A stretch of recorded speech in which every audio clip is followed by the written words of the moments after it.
करणार आहे. आपल्या धड्यामध्ये पिण्याचे पाणी या धड्यामध्ये प्रयोग आलेला आहे. पाण्यात विरघळणारे पदार्थ आणि पाण्यात न विरघळणारे पदार्थ. त्याच्यासाठी आपण काय काय आणलंय बघा. तांदूळ, मीठ, हळद, साखर, वाळू, कपडे धुवायची पावडर, डाळ आणि मिरची. बरोबर. आता तुम्ही नीट लक्ष द्या. आपण पाण्याचा ग्लास घेतलाय.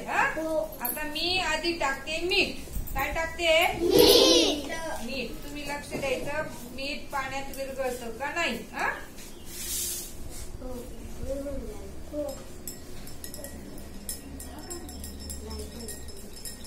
बघा काय झालं. मीठ पाण्यात विरघळलं का तसंच राहिलं? विरघळलं. आता आपण घेऊया तांदूळ. बघा नीट. विरघळली का रे? हे बघा आपल्याला तांदूळ दिसतंय. तांदूळ विरघळले का? नाही. आता आपण घेऊया हळद. खाली काय घेतलीये? हळद.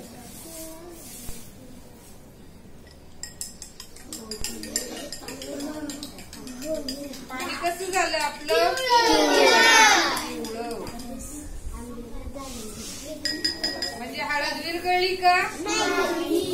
विरघळली. त्याशिवाय पिवळं झालं का पाणी? विरघळली ना? हा. बंद कर. केलं बघा. मगाशी आपण हळद घेतली तर सगळं पाणी पिवळं होऊन गेलं होतं. बरोबर. आता आपण नवीन पाणी आणलं म्हणजे तुम्हाला दिसेल. आता मी घेतलीये साखर. आपण चहा करतो तर चहा मध्ये साखर तशीच राहते का? काय होते मग? विरघळून जाते. पण काय विरघळत नाही रे? मॅडम साईचं डोकंच येते याच्यात. नाही. चहा मध्ये काय विरघळत नाही? दिसत तुला काय म्हणतात त्याला? हे बघा बऱ्यापैकी साखर विरघळली. विरघळली की नाही? आता आपण घेऊ निरमा पावडर. काय घेऊ?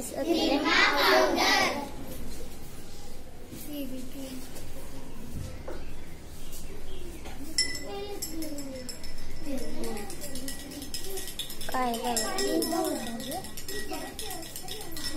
बघा विरघळली का? काय झाली बघा. निरमा पावडर विरघळली. बरोबर. बघा आपली आई कपडे धुते निरमा पावडर मध्ये भिजवते. ती पावडर तशीच कपड्यांना लटकून राहते का? नाही. पाण्यात विरघळून जाते की नाही? बघा इथे पण विरघळली की नाही? आता आपण घेऊया थोडीशी वाळू. त्याच्यातच माती. हे बघा वाळू पण आहे माती पण आहे. बघा वाळूचे कण दिसतायत. वाळू विरघळती का? नाही. थोडीशी माती होती ती विरघळून गेली. बघा पाण्याचा रंग बदलला ना आपल्या. कसं झाला? थोडासा काळसर झाला ना. म्हणजे वाळू मध्ये जी माती होती ती विरघळली. बरोबर. वाळू विरघळली का? नाही. हे बघा तुम्हाला दाखवते काढून. घेतली वाळू तशीच. आता आपल्याजवळ आहे काय? डाळ. डाळ विरघळेल का? नाही. बघा डाळ विरघळली का? नाही. तर आपण शेवटी टाकूया मिरची पावडर. काय टाकायची आपल्याला? मिरची पावडर.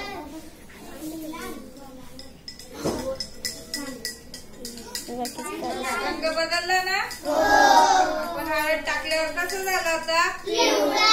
आता मिरची पावडर टाकल्यावर कसं झालं? लाल. म्हणजे मिरची पावडर विरघळली का? मग आता मला सांगा आपण ज्या वस्तू घेतल्या होत्या त्याच्यापैकी कोणत्या वस्तू पाण्यात विरघळल्या कोणत्या नाही विरघळल्या? विरघळणाऱ्या सांगा आधी. निरमा, हळद, मिरची पावडर, मीठ, साखर, पाण्यात विरघळले. आणि कोणत्या वस्तू विरघळल्या नाही? वाळू हे विरघळले का? नाही. बघा, म्हणजे पाण्यात विरघळणारे पदार्थ पण बघितले आपण आणि पाण्यात न विरघळणारे पदार्थ पण बघितले आपण, हो की नाही? मग आपण सरबत करतात की नाही तुम्ही? मग त्या सरबत मध्ये आपण काय काय टाकतो? साखर, लिंबू, मीठ टाकतो की नाही? मग ते सगळं विरघळतं ना, त्याला काय म्हणतात? द्रावण तयार होतं. काय तयार होतं? द्रावण. बघा, एखादा माणूस आजारी असला त्याला बघा मीठ साखरेचं पाणी करून देतात की नाही घरचे लोक? ते काय असतं? पाण्याचं द्रावण. काय असतं? समजलं तुम्हाला? असाच प्रयोग तुम्ही घरी पण करून बघायचा. तेल घ्या, लाकडाचा भुसा घ्या, पावडर घ्या, मॅडमला सांग बंद करू. हळद घ्या. मॅडमला सांग ना, मॅडम बंद करू का? काय विरघळतं काय विरघळत नाही अरे इच्छा तसं ठीक आहे. बरं.